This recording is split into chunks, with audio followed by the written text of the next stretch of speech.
Olá, meu nome é Daniel Amorim Assunção Neves, sou professor de Direito Processual Civil do curso Fórum e essa é mais uma pílula jurídica a respeito do CPC de 2015.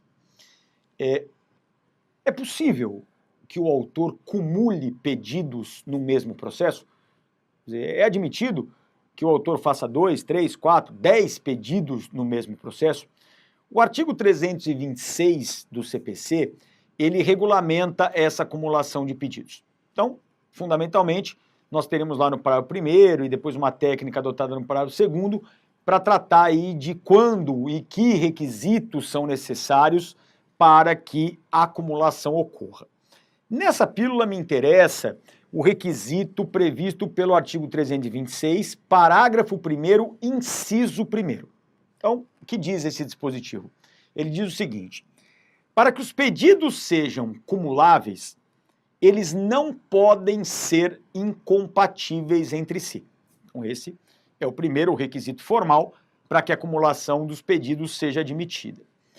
Só que, conforme a doutrina sempre historicamente apontou, nem toda cumulação de pedidos incompatíveis deve ser vedada pela lei. E isso por uma razão muito simples. Quando a gente trabalha as diferentes espécies de acumulação, nós temos dois grandes grupos. A chamada acumulação própria, acumulação estrito sensu, e a acumulação imprópria, também chamada de acumulação lato sensu. O que faz uma acumulação ser considerada uma acumulação estrito sensu, uma acumulação própria? Na acumulação própria, todos os pedidos podem ser acolhidos. Então perceba, nessa circunstância em que abstratamente todos os pedidos cumulados pelo autor podem ser acolhidos, é óbvio que eu ter pedidos incompatíveis pode me gerar um grave problema. E isso por uma razão muito simples. Se eu posso conseguir tudo o que peço, mas faço pedidos incompatíveis, imagina o problema prático que eu vou ter se o juiz me der tudo o que eu pedi. Então perceba que o problema não está efetivamente em você pedir pedidos incompatíveis, mas sim no juiz conceder esses pedidos. E é justamente por essa razão que na chamada acumulação imprópria, nós não temos problemas se os pedidos forem incompatíveis. Porque qual é a característica da acumulação imprópria?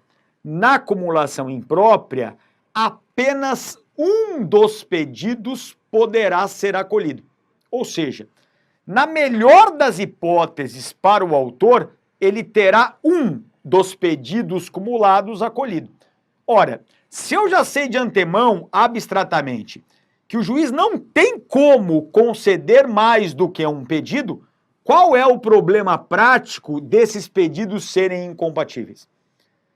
Numa acumulação subsidiária, numa acumulação alternativa, que são espécies de acumulação imprópria, eu peço a rescisão contratual. E caso o juiz entenda que não é hipótese de rescisão, eu peço a revisão de uma das cláusulas do contrato. Obviamente, pedidos incompatíveis. Como é que você vai pedir a revisão de uma cláusula de um contrato que você está pedindo a rescisão? É obviamente incompatível um pedido com o outro, mas não tem problema. E não tem problema justamente por quê? Porque se eu sei de antemão que eu só levo um desses dois, a incompatibilidade entre eles não gera problemas práticos, nem em potencial. Então, a doutrina, na vigência do Código de 73, ela sempre pregou que esse requisito dos pedidos não serem incompatíveis deveria ser limitado à acumulação própria de pedidos. E o legislador ouviu esses reclamos doutrinários e passou a prever exatamente isso no artigo 327, parágrafo 3º. Esse artigo 327, parágrafo 3º, ele vai dizer, olha, esse requisito aí, dos pedidos não serem incompatíveis, eles não se aplicam às cumulações previstas no artigo anterior, que é o 326. E adivinha o que você vai encontrar no 326? No 326, você vai encontrar a acumulação subsidiária, E no 300 caput e no 326, parágrafo único, você vai encontrar a acumulação alternativa. Ou seja, exatamente as duas espécies de cumulação imprópria que o sistema reconhece. Resultado, na acumulação imprópria, por previsão legal, o autor está liberado para acumular pedidos, ainda que eles sejam incompatíveis entre si.